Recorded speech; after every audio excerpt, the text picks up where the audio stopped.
Alright guys, Supreme Kami here, and today we are going to be doing the last standard alteration for this 2 weeks long period. I still have one more weapon to go over, but this is it. So this is the last one we have. We have ourselves the good old regular Wing Gundam LSO version. So I guess the question I do want to start off with, of all the Wing Gundam variation we have in the game, which one of the one you guys like the most? I think me personally, this has to be the one because I think this one is the one that has the most color separation of all. It definitely is a little bit more vibrant compared to your other Wing Zero. So that's what I think. So not bad. This is definitely really good. But in terms of the stat, this one is definitely shaping up to be a shooting based unit. Given the vortex that we have is not really right. I think you actually do have 4 different vortex you can work out with: exclusive, mid-range, transformer, and then high mobility. But yeah, this is what we are taking a look at. 6-star, level 90 plus, gold marks slash some of your purple marks, and it's not too bad. This one does not really come with like a beam saber, unfortunately, so we cannot really see or gauge how the shot attack is. I guess we can do this for now.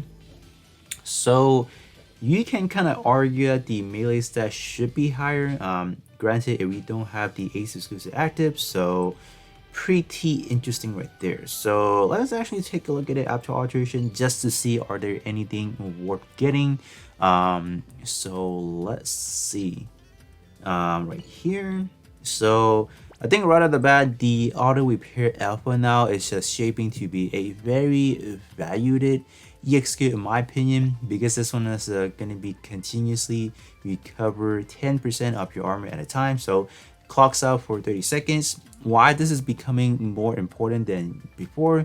Because we have that new turn 8 legs that kind of pretty much when your HP is set 1% or more, you can never die. So if you consistently have this stuff, for example, good, there's going to be a high chance where you would never die. So it's good.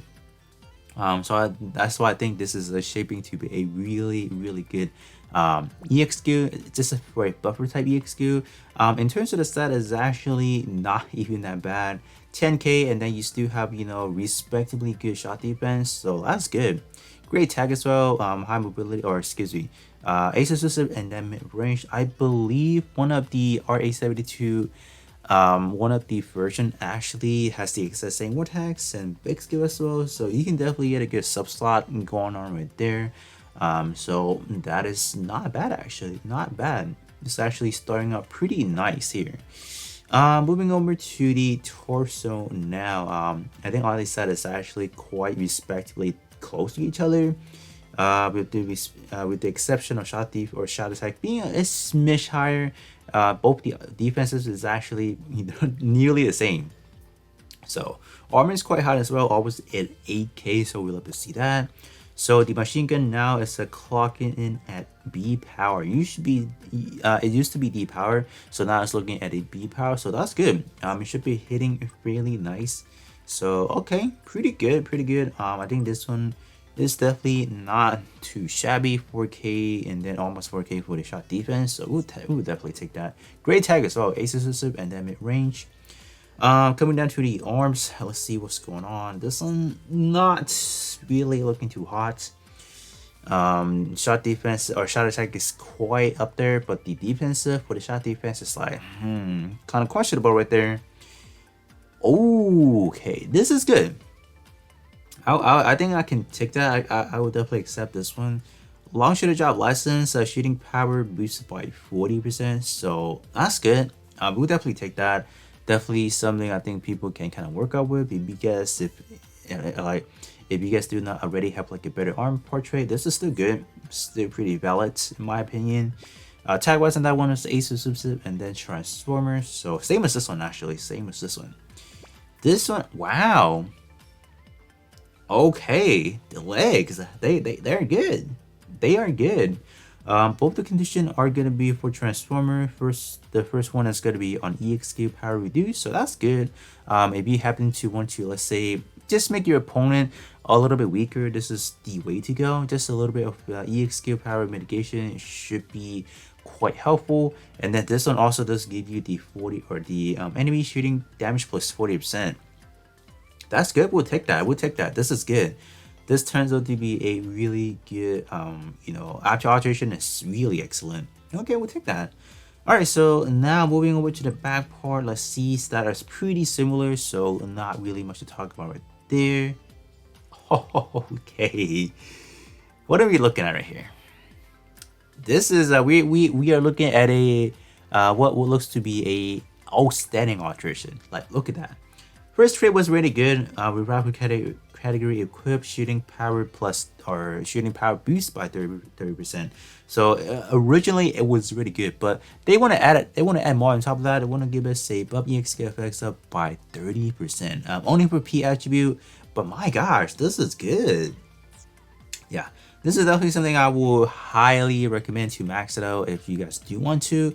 Definitely, I think even the 4-star, since this is a 4-star standard, I'm pretty sure everyone should have this one in their box. If not, so this is good. This one is probably one of the best alteration back part I have seen before. Like, if you take a look at the the crossbone excellent Kaikai, that one was good as well, but that one is like a little bit more for melee. But this one for shooting based build, yeah, we cooking out here. All right, we definitely cooking today.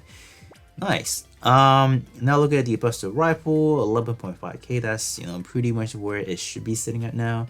As far as the EXP, we have ourselves the max output Buster rifle. So I have high confidence that this one I should be able to one-shot the Big Zam with ease. Consider that we are looking at A plus Pierce and then B plus power. So yeah, there's no way. I refuse to say it's not gonna one-shot it. It will actually. So that's that. We'll definitely take a look under my build to see how that fares. But yeah. We have ourselves the shield bash. This one is not anything too crazy. This one does actually buff your melee attack up by 19% at max out, so pretty good. Stat wise on this one is not what you would typically expect from a shield part. I would expect maybe a little bit more high defense and stuff, but they actually went out their way to big bold offensive, somewhat of a respectable number. So I can see why the stat distribution kind of went everywhere essentially. So it's not bad. I definitely do think the alteration for the Wing Gundam Endless Subversion is a really good one. Namely the arms, the legs, the backward especially is really exceptional. So I'm gonna alterate everything now so you guys can see what is the final digit afterward, so you guys can make your best judgment whether or not you need these parts or not. Alright, so these are the digits after alteration, so I think we can definitely see a huge improvement on the numerous of areas. But as for the shot attack, I think it's still roughly about nearly the same actually. If we do take out, let's say, Ace exclusive, I'm pretty sure both these stats should be looking quite balanced in a way. But I think the main thing we need to take a look at is definitely the improved portrait. After alteration, they are definitely a lot more better, and then it's a little bit more for shooting based build. Obviously, just the tag itself and maybe the stat is not really fully there to support it. But other than that, I'm just gonna quickly take it into the Big Zam multi-mission and just trying to see is it really possible to one-shot it with the Buster rifle EXQ.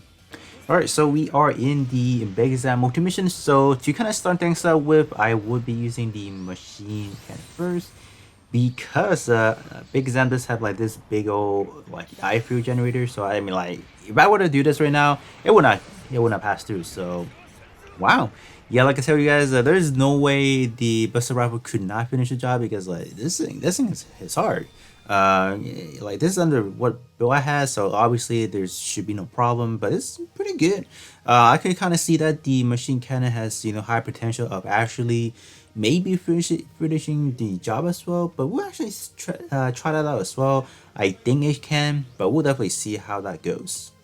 Alright, so this time around, I'm strictly only going to be using the machine cannon. I just want to see how far we can get through. Maybe we can finish, maybe we can't, who knows.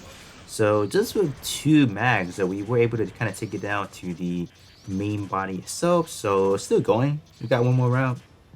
Okay. We got down to like a little bit past the halfway point. So that is actually quite good already. If I would to buff, for example, use any additional buffer type EXQ to start things with, I will be certain that with the machine cannon, we should definitely finish it because my build does have some bug traits going on. So that's why it's not really maximizing all the possible trait, but this is pretty good. Definitely really strong. Unfortunately, we were just not able to, let's say, use the actual the repair tool because like it wouldn't, like, it's not the same as using it as that because we need to kind of take damage to kind of be like to visually show you guys how that works. But like I said again, in terms of the auto repair, that one is gonna be really good when you pair that up to the Turnate Gundam's legs because it's perfectly matched. You want to be able to revive at a instant, right, with that 1% HP consistently being available. But other than that, in terms of the Wing Gundam eligible alteration, definitely is a huge success. I think everything that they have done is certainly a good.